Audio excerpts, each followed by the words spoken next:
السلام عليكم ورحمة الله وبركاته. إن الحمد لله نحمده ونستعينه ونستغفره ونؤمن به ونتوكل عليه ونعوذ بالله من شرور أنفسنا ومن سيئات أعمالنا.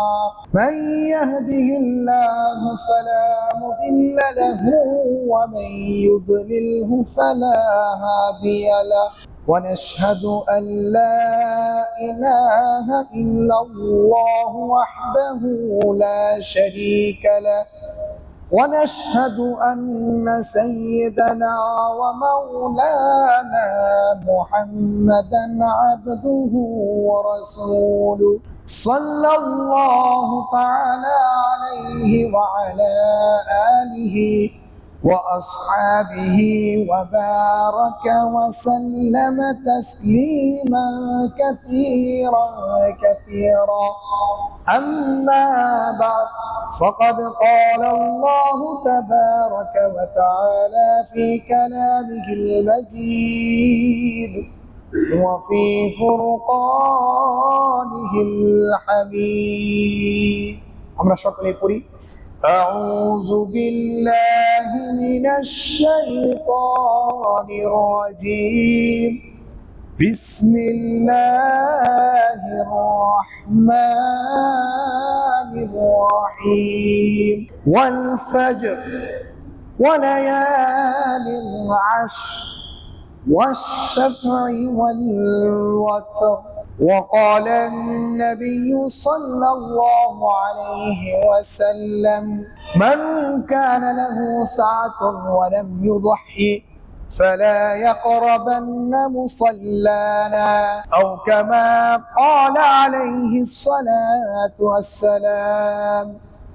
آمنت بالله صدق الله مولانا العظيم وصدق رسوله النبي الكريم، ونحن على ذلك من الشاهدين والشاكرين، والحمد لله رب العالمين. وقال الله تعالى في شان حبيبه إن الله وملائكته يصلون على النبي يا أيها الذين آمنوا صلوا عليه وسلموا تسليما. اللهم صل على محمد وعلى آل محمد كما صليت على إبراهيم وعلى آل إبراهيم إنك حميد مجيد.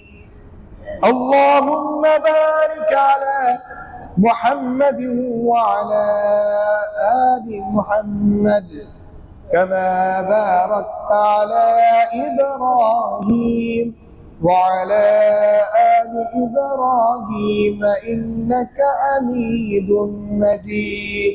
আমরা কয়েকবার এই দোয়াটা পড়ে নেই। সুবহানাকা লা ইলমা লানা ইল্লা মা আল্লামতানা ইন্নাকা আনতাল আলিমুল হাকীম। সুবহানাকা লা ইলমা লানা ইল্লা ما علمتنا إنك أنت العليم الحكيم. سبحانك لا علم لنا إلا ما علمتنا إنك أنت العليم الحكيم. উপস্থিত সম্মানিত হাজিরিন, আল্লাহ রাব্বুল আলামিনের লাখ কোটি শুকরিয়া, যিনি আমাদেরকে দয়া করে, মায়া করে, মোহাব্বত করে, ভালোবেসে তিনার সর্বোত্তম ঘরে সালাতুল জুমার লক্ষ্যে মসজিদে আসা এবং বসার সুযোগ করে দিয়েছেন। এই জন্য আমরা সকলেই সেই মহান মালিকের দরবারে একবার উঁচু আওয়াজে বলিষ্ঠ কণ্ঠে জবান খুলে অন্তরের অন্তঃস্থল থেকে উঁচু আওয়াজে কালিমাতুশ শুকর পাঠ করে বলি আলহামদুলিল্লাহ। মুআজ্জাজ মুহতারাম হাজরিন, আমি ইতিমধ্যে পবিত্র কোরআনে কারীমের সূরা ফজরের শুরুর দিকের কিছু আয়াত তেলাওয়াত করেছিলাম এবং পাশাপাশি সর্বকালের সর্বশ্রেষ্ঠ মহামানব, মহা আদর্শ, আমার আপনার নয়নমণি, কুলিজার টুকরা, আকায়ে নামদার, তাজেদারি মদিনা জনাবে মুহাম্মদুর রাসূলুল্লাহ সাল্লাল্লাহু আলাইহি ওয়াসাল্লামের অসংখ্য অগণিত হাদিস সমূহে একখানা হাদিস তেলাওয়াত করেছিলাম, যেটি ইবনে মাজাহ শরীফের মধ্যে রয়েছে। হাদিস সংখ্যা 3123 রব্বে করিম যদি তৌফিক দান করেন, কোরআনে কারীমের এই আয়াতকে পাথেয় করে এবং বিশ্বনবী জনাবে মুহাম্মদুর রাসূলুল্লাহ সাল্লাল্লাহু আলাইহি ওয়াসাল্লামের এই হাদিসকে পাথেয় করে, সামগ্রী করে, আসবাব করে, পুঁজি করে কিছু আলোচনা করার চেষ্টা করব। যা কিছুই আমি বলবো, রব্বে করিম যেন সর্বপ্রথম আমাকে এবং আপনাদের উভয়কেই শুধু শ্রবণ নয়, শ্রবণের পাশাপাশি অবশ্যই যেন আমল করার সুযোগ করে দেয়। এই জন্য আমরা সকলেই একবার সেই মহান প্রভুর দরবারে একবার উঁচু আওয়াজে বলিষ্ঠ কণ্ঠে জবান খুলে বলি আমিন। মুহতারাম হাজিরিন, গত জুমায় আমার যে আলোচনার যে বিষয় ছিল, পবিত্র জিলহজ মাসে কি কি কাজ করণীয়, আজকেও আমার আলোচনার যে বিষয় রয়েছে জিলহজ মাসের করণীয় আমল এবং আরাফার দিনের ফজিলত, পাশাপাশি কুরবানির ইতিহাস, ফাজাইল এবং মাসাইল নিয়ে কিছু মোটামুটি আলোচনা করব ইনশাআল্লাহ। আমার মুহতারাম হাজিরিন, জিলহজ মাসের করণীয় যেই আমলগুলো রয়েছে, করণীয় আমল সমূহের মধ্য হইতে 3-4টা করণীয় আমলগুলো বলা হয়ে গিয়েছে, বাকি 2টা রয়েছে। করণীয় আমল সমূহের মধ্য হইতে 5 নম্বর করণীয় আমল তাকবীরে তাশরিক। সেই তাকবীরে তাশরিকটা কি?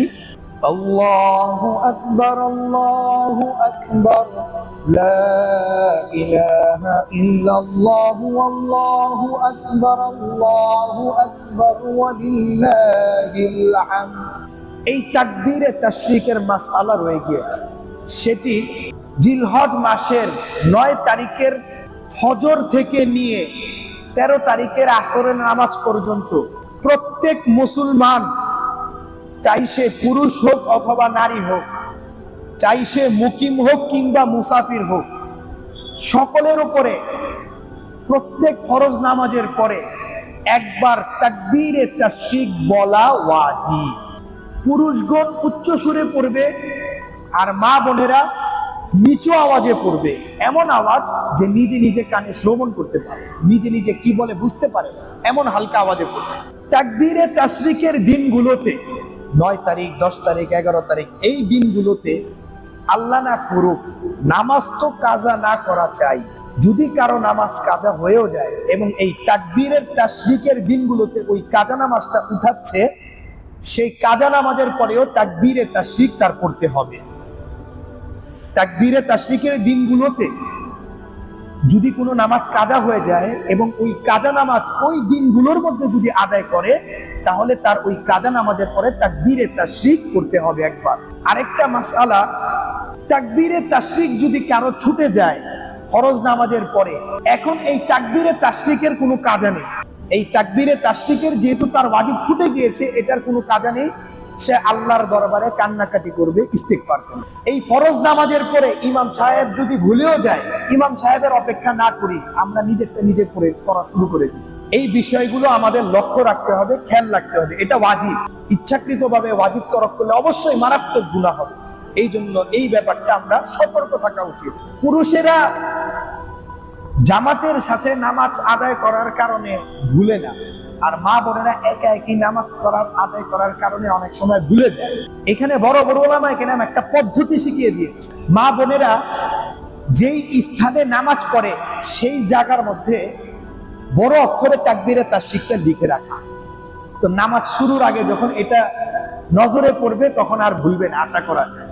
এটা একটা পদ্ধতি। এটা হলো 5 নম্বর করণীয় আমল জিলহজের আমল সমূহের মধ্যে হইতে, করণীয় আমল সমূহের মধ্যে।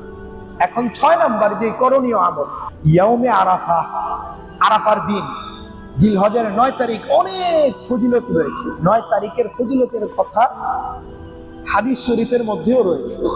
আমার মালিক বলেন, আমার আল্লাহ বলেন, আরাফার দিনকে কেন্দ্র করে আল্লাহ রাব্বুল আলামিন অসংখ্য অগণিত বান্দাদেরকে জাহান্নামের ভয়াবহ আযাব থেকে মুক্তি দান করে। সুবহানাল্লাহ।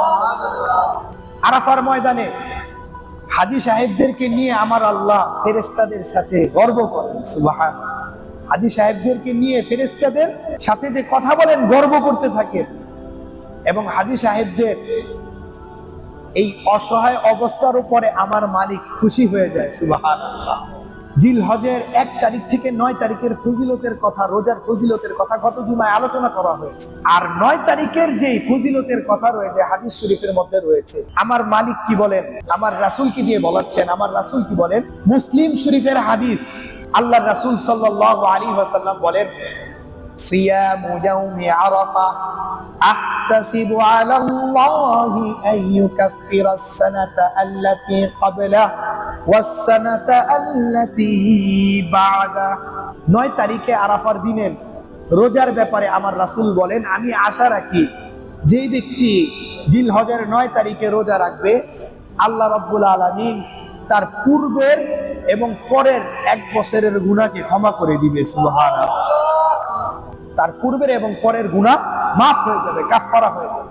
এখানে একটা বিষয়, এটা মনে করে যেন আবার আমরা এটা না মনে করি আগামী 1 বছরের জন্য গুনাহে মাফ, যা ইচ্ছা তাই করি, বিষয়টা কিন্তু এমন নয়।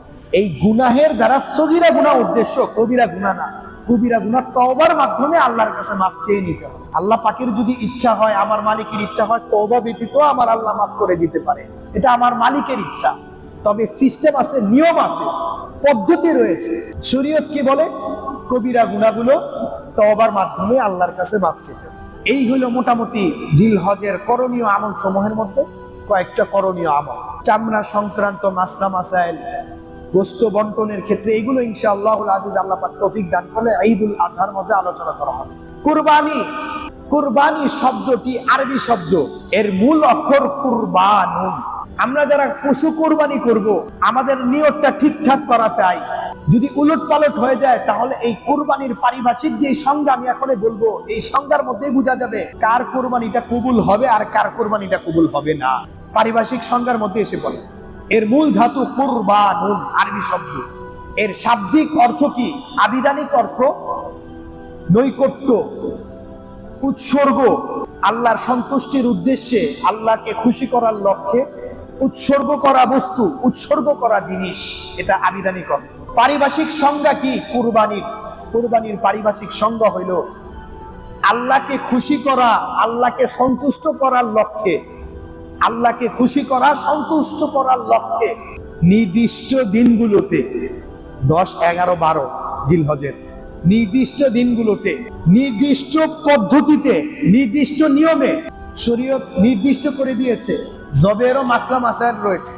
শুধু আমি নিজের মতো জবে করব, এটা যদি শরীয়ত মোতাবেক না হয়, এটা আর জবা হবে না। অনেক সময় দেখা যাবে এই পশু হালাল না হারাম হয়ে যাবে। কোরবানি কোথা থেকে হবে? পশুই তো হারাম হয়ে গিয়েছে। এই জন্য জবের মাসলা মাসাইল রয়েছে। ওলামায়ে কেরামদেরকে জেনে জেনে সেই অনুযায়ী আমল করতে হবে। নির্দিষ্ট দিনগুলোতে, নির্দিষ্ট পদ্ধতিতে, নির্দিষ্ট নিয়মে নির্দিষ্ট পশু জবে করাকেই কুরবানি বলা হয়। আর নির্দিষ্ট পশু কয় ধরনের? 6 প্রকারের প্রাণীকে কুরবানি করা যাবে, সীমাবদ্ধ। এটা আমি গত জুমার মধ্যে বলেছি। কুরবানির লক্ষ্য উদ্দেশ্য কি? কুরবানির লক্ষ্য উদ্দেশ্য আল্লাহ রাব্বুল আলামিন আমাকে যেই ওয়াজিব দায়িত্ব দিয়েছে, যাদের উপর কুরবানি ওয়াজিব, এই যে ওয়াজিব দায়িত্বটা আমার আল্লাহ দিয়েছে, এই ওয়াজিব দায়িত্ব থেকে মুক্ত হয়ে আখিরাতে বিরাট সওয়াবের অধিকারী হওয়া, এটাই কুরবানির লক্ষ্য উদ্দেশ্য। সুবহানাল্লাহ। ঈদুল আযহাকে কেন্দ্র করে পৃথিবীতে লক্ষ লক্ষ কোটি কোটি মুসলমানগণ পশু জবেহ করার মাধ্যমে ইবাদত আঞ্জাম দিয়ে থাকে। কি কারণ? এটার ইতিহাস কি? এটার কারণ কি? এই ইতিহাস সম্পর্কে মোটামুটি কিছু আলোচনা করব ইনশাআল্লাহ। মূলনীতি রয়েছে, নিয়ম। আল্লাহ রাব্বুল আলামিনের যেই যত বেশি নৈকট্যশীল, মুকাররব, নৈকট্যশীল, প্রিয়, আল্লাহ রাব্বুল আলামিন তাকে সেই পরিমাণ পরীক্ষা নেন। যে যত আল্লাহ কাছের, আমার মালিকের যে বেশি নিকটে আল্লাহ রাব্বুল আলামিন তাকেই বেশি পরীক্ষা নেন। ইব্রাহিম আলাইহিস সালাতু ওয়াস সালাম যেহেতু আল্লাহ রাব্বুল আলামিনের বান্দা ছিলেন, রাসূল ছিলেন, বন্ধু ছিলেন, এই জন্য আল্লাহ রাব্বুল আলামিন ইব্রাহিম আলাইহিস সালাতু ওয়াস সালামকে কঠিন থেকে কঠিন অনেক পরীক্ষা নিয়েছে। সুবহানাল্লাহ। এক একটা পরীক্ষাতে হযরত ইব্রাহিম আলাইহিস সালাতু ওয়াস সালাম শুধু পাস করে নাই, ফার্স্ট ডিভিশন মার্ক নিয়ে পাস করেছে। সুবহানাল্লাহ। যথাযথভাবে পাস করেছে। আল্লাহ রাব্বুল আলামিন ইব্রাহিম আলাইহিস সালাতু ওয়াস সালামকে এত কেন পরীক্ষা নিয়েছেন? ইব্রাহিম আলাইহিস সালাতু ওয়াস সালামকে কষ্ট দেওয়ার জন্য নয়, ইব্রাহিম আলাইহিস সালাতু ওয়াস সালামকে অপমান করার জন্য নয়। কেননা ইব্রাহিম আলাইহিস সালামকে এক একটা পরীক্ষা নিয়ে আল্লাহ রাব্বুল আলামিন ইব্রাহিম আলাইহিস সালাতু ওয়াস সালামকে বন্ধুত্বের সর্বোচ্চ আসনের মধ্যে বসিয়ে দিয়েছে। সুবহানাল্লাহ।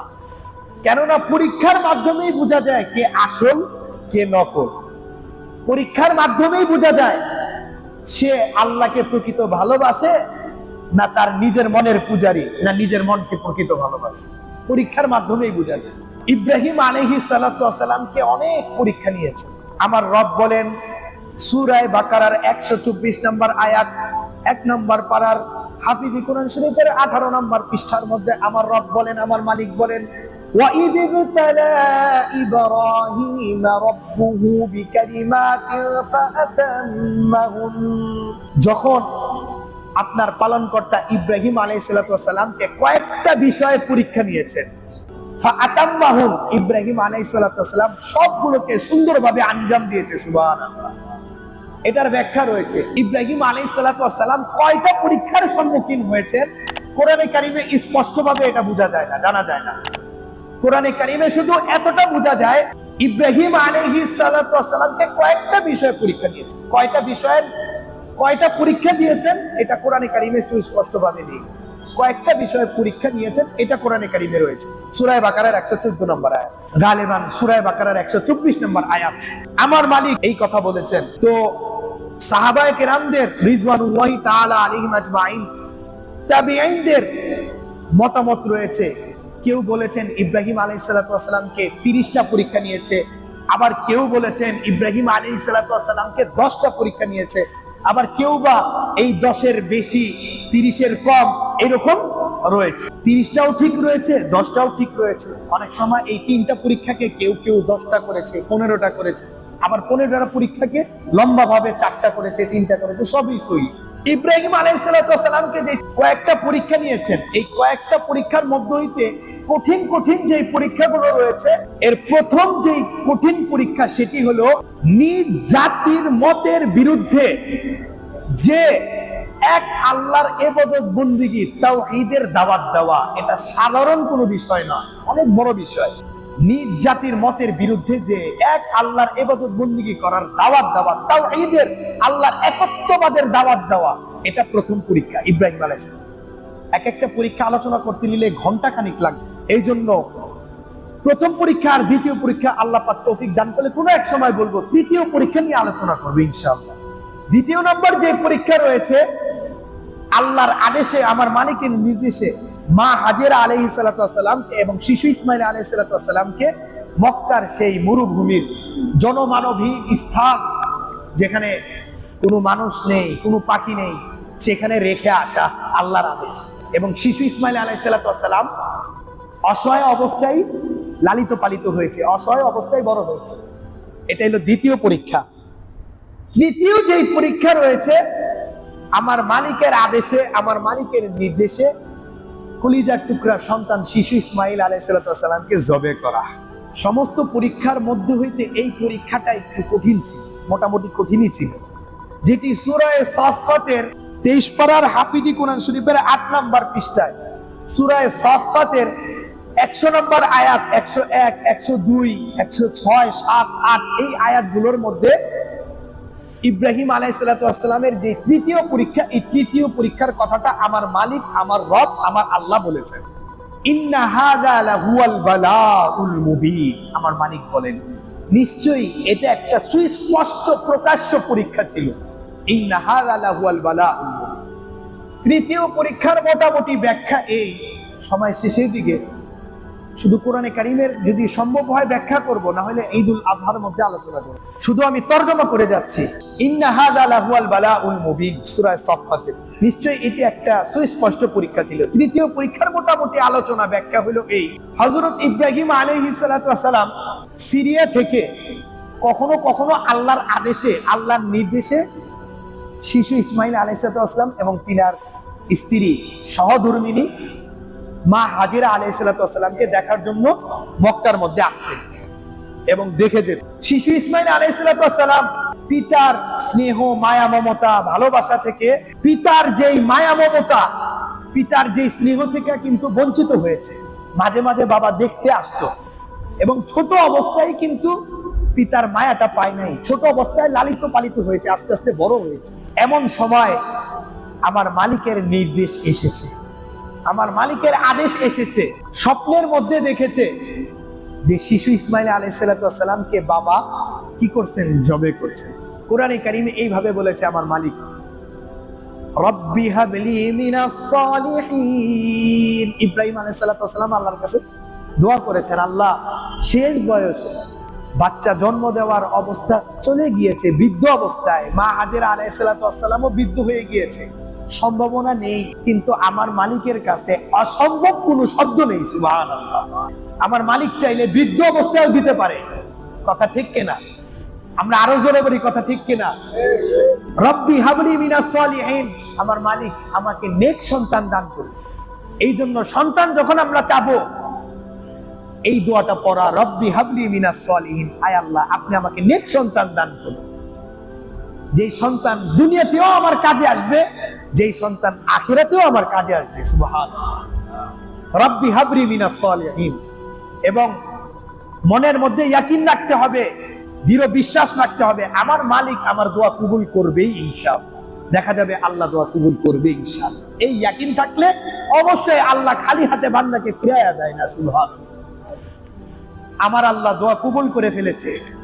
101, 102 এই আয়াতগুলোর মধ্যে আমার মালিক বলেন, ফাবাশশারনাহু বিগুলামিন হালিম।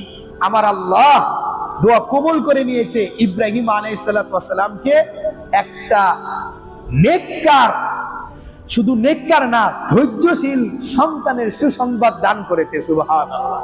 ফাবাশশারনাহু বিগুলামিন হালিম। আরে এটাই তো ধৈর্যশীল সন্তান, ধৈর্যের পরিচয় তো এটাই দিয়েছে। সুবহানাল্লাহ। যেইভাবে আল্লাহর আদেশ এসেছে নিজের গলাকে দিয়ে দিয়েছে ছুরি চালানোর জন্য। সুবহানাল্লাহ। ফাবাশশারনাহু বিগুলামিন হালিম। فلما بلغ معه السعي قال يا بني إني أرى في المنام أني أذبحك فانظر ماذا ترى। অতঃপর যখন শিশু ইসমাইল আলাইহিস সালাতু ওয়াস সালাম চলাফেরা করার বয়সে উপনীত হয়েছে, বাবার সাথে চলতে পারে, সন্তান যখন বাবার সাথে চলাফেরা করে মায়া মহব্বত কিন্তু আরো দৃঢ় থেকে দৃঢ় হয়। বাবার যখন সাহায্য সহযোগিতা করে মায়া আরো দৃঢ় থেকে দৃঢ় হয়। তো সন্তান যখন এই পর্যায়ে পৌঁছিয়েছে, কোন কোন তাফসিরের কিতাবে 13 বছর, কোন কোন বর্ণনায় পাওয়া যায় সাবালক হয়ে গেছে, প্রাপ্তবয়স্ক হয়েছে। ফালাম্মা বালাগা মাহু সায়া, পিতার সাথে চলাফেরা করতে পারে। ক্বালা ইয়া বুনাইয়া ইন্নী আরা ফিল মানামি আন্নী আযবাহুকা ফানজুর মাযা তারা। ইব্রাহিম আলাইহিস সালাতু ওয়াস সালাম স্বপ্নে দেখেন শিশু কলিজার টুকরা ইসমাইল আলাইহিস সালাতু ওয়াস সালামকে ছুরি চালাচ্ছে, জবে করতে। তো এই স্বপ্ন দেখার পরে ইসমাইল আলাইহিস সালাতু ওয়াস সালামকে এই স্বপ্নটা জানালেন।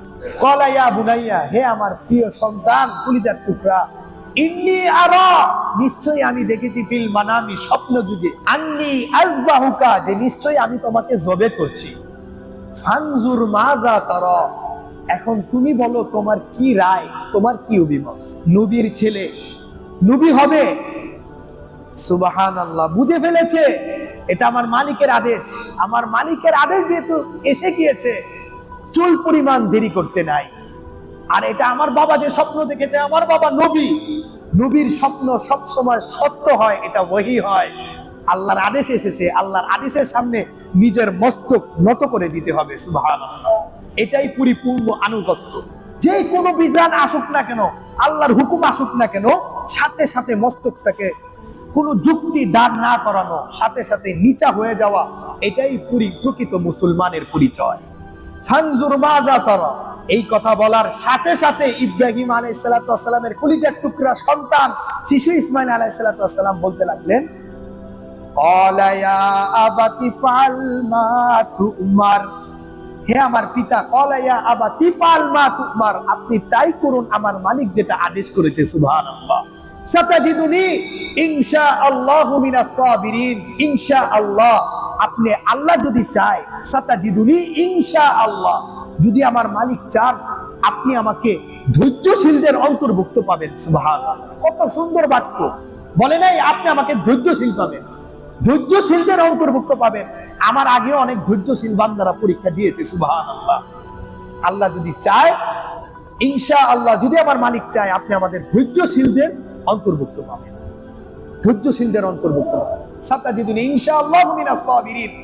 ফালাম্মা আসলামা ওয়া তাল্লাহু লিল জাবিন, অতঃপর যখন তারা উভয় পরিপূর্ণ আনুগত্য প্রকাশ করলো, ফালাম্মা আসলামা ওয়া তাল্লাহু লিল জাবিন, এবং শিশু ইসমাইল আলাইহিস সালামকে শোয়ানো হয়েছিল জবেহের জন্য, শায়িত করেছিলেন, ওয়া তাল্লাহু লিল জাবিন, তখন আমার মালিক বলে, ওয়ানাদাইনাহু আইয়া ইব্রাহিম, আমার মালিক বলেন, ওয়ানাদাইনাহু আইয়া ইব্রাহিম, হে ইব্রাহিম, আমার বন্ধু, আমার খলিল দোস্ত, তুমি শুনো, ওয়ানাদাইনাহু আইয়া ইব্রাহিম কদ সাদ্দাকাতার রুইয়া, তুমি তোমার স্বপ্নকে সত্যে পরিণত করেছো। সুবহানাল্লাহ। ইন্না কাযালিকা নাজজিল মুহসিনিন, যারা নেককার আমি নেককারদেরকে প্রতিদান দিয়ে থাকি।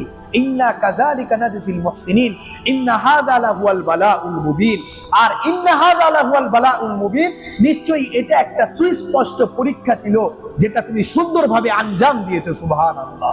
ওয়াফাদাইনাহু বিযিবইন আযীম, ফিদিয়া স্বরূপ ইসমাইলের জানের পরিবর্তে আমি আল্লাহ জান্নাত থেকে একটা দুম্বা প্রেরণ করে দিয়েছি, এই দুম্বাকে তুমি জবে করো। সুবহানাল্লাহ। ওয়াফাদাইনাহু বিযিবইন আযীম। আমার মুহতারাম হাজিরিন, জবে করা উদ্দেশ্য ছিল না ইসমাইল আলাইহিস সালামকে, আমার আল্লাহ উদ্দেশ্য নিয়েছে ইব্রাহিম আলাইহিস সালাম তার সন্তানকে জবে করার জন্য প্রস্তুত কিনা। যখন মন থেকে পরিপূর্ণ প্রস্তুতি নিয়ে নিয়েছে, তখন আল্লাহ রাব্বুল আলামিন ছুরিকে আদেশ দিয়েছে, এখন তুমি ধারহীন হয়ে যাও। সুবহানাল্লাহ। ছুরি বোথা হয়ে গিয়েছে, ধারহীন হয়ে গিয়েছে, তখন দুম্বা দিয়ে দিয়েছে, এই দুম্বাকে জবে করা হয়েছে। তো এই আল্লাহর কাছে ইব্রাহিম আলাইহিস সালামের এই আমলটা এত পছন্দনীয় হয়েছে, আমার মালিক কিয়ামত পর্যন্ত এই ইতিহাসকে জীবিত রাখার জন্য, কিয়ামত পর্যন্ত এই উম্মতে মুহাম্মাদের উপরে কুরবানির দিনগুলোতে কুরবানি করা, যাদের উপরে কুরবানি ওয়াজিব, এটাকে ওয়াজিব করে দিয়েছে। সুবহানাল্লাহ। এই হলো মোটামুটি সংক্ষিপ্ত আলোচনা।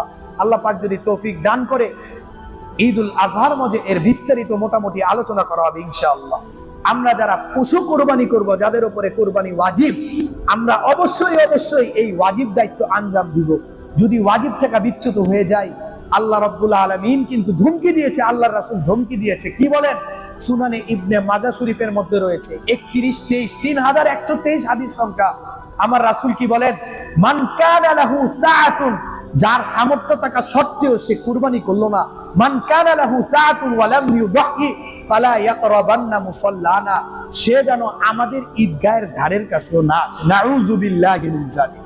তো এই জন্য যাদের কুরবানি ওয়াজিব, তারা অবশ্যই অবশ্যই এই পশু জবে করার মাধ্যমে আমরা এই ইবাদত অবশ্যই পালন করব।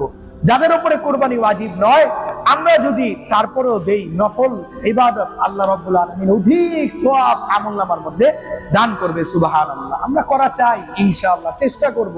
তো এই জন্য এই হলো মোটামুটি কিছু কুরবানি সংক্রান্ত আলোচনা। এই যে ছোট ছোট যে প্রাণী, এই প্রাণীগুলোর মধ্যে ছাগল, ভেড়া, ভিড়ি, দুম্বা, নর হোক কিংবা মাদি হোক, এই পর্যায়ের পশুগুলোর ক্ষেত্রে একজন শরীক হওয়া চাই। 2 জন 4 জন যদি শরীক হয় তাহলে কুরবানি সহি হবে না, কুরবানি জায়েজ হবে না। একজনই কুরবানি করতে পারবে। আর ষাঁড়, গাভী, বলদ, উট, মহিষ, এই বড় বড় যেগুলো প্রাণী রয়েছে, এগুলোর মধ্যে 7 জনও শরীক হতে পারে, এতে কোনো সমস্যা নেই। সর্বোচ্চ 7 জন, 7 জনের বেশি যেন না হয়। 2 জন হতে পারে, 4 জন হতে পারে, 6 জন হতে পারে, এটাতে কোনো সমস্যা নেই। তবে সকলের ভাগ যেন সমান সমান হয়, কম বেশি যেন না হয়, তাহলে কিন্তু সুদ হয়ে যাবে, গুনাহ হয়ে যাবে। আর সকলের নিয়ত যেন একমাত্র আল্লাহকে খুশি করা, এই নিয়ত থাকা। আমরা যারা কুরবানি করব, আল্লাহকে রাজি খুশি করা, এটাই মূল উদ্দেশ্য। যেটি সূরা হজের 37 নম্বর আয়াতে আমার রব বলেন, লা ইয়ানালাল্লাহ লুহুমুহা ওয়ালা দিমাউহা ওয়ালাকি ইয়ানালুহুত তাকওয়া মিনকুম, যে তোমাদের মধ্য হইতে যারা কুরবানি করে এই রক্ত গোশত আমার মালিকের কাছে পৌঁছায় না, তোমাদের মনের যে তাকওয়াটা, এই তাকওয়াটাই আমার আল্লাহর কাছে, আমার মালিকের কাছে পৌঁছায়। আরেকটা হাদিস রয়েছে, এটা বলে আমি আমার আলোচনা শেষ করে দিব, যেটি রাওয়াহুল হাকিম মুস্তাদরাক আলা সহিহান নামক কিতাবের 4 নম্বর খণ্ডের মধ্যে রয়েছে, 306 নম্বর পৃষ্ঠায়, আখলিস দীনাক ইয়াকফিকাল আমালুল কলিল, আখলিস দীনাক ইয়াকফিকাল আমালুল কলিল। তুমি তোমার দিনকে খাঁটি করো, তুমি তোমার দিনকে খাঁটি করো, অল্প আমলই তোমার জন্য নাজাতের জন্য যথেষ্ট হয়ে যাবে। সুবহানাল্লাহ। তুমি তোমার দিনকে খাঁটি করো মানে সর্বপ্রকারের নেক আমলের ক্ষেত্রে ইখলাস পয়দা করো, একনিষ্ঠ একমাত্র আল্লাহকে খুশি করার জন্য এই নিয়ত করো, অল্প আমলই তোমার নাজাতের জন্য যথেষ্ট হয়ে যাবে। আমরা 5 লক্ষ টাকা দিয়ে গরু ক্রয় করলাম, আর 20 লাখ টাকা দিয়ে, আর 30 লাখ টাকা দিয়ে গরু ক্রয় করলাম, আর যদি মানুষকে দেখানোর জন্য হয়ে থাকে, গোশত খাওয়ার নিয়ত হয়ে থাকে, তাহলে এই কুরবানিটা আল্লাহর কাছে 1 পয়সারও দাম নাই, বরঞ্চ এই কুরবানিটা তার জন্য ধ্বংসের কারণ হয়ে যাবে, তার জন্য ক্ষতির কারণ হয়ে যাবে। তো এই জন্য ইখলাস পয়দা করা চাই প্রত্যেকটা আমলের ক্ষেত্রে।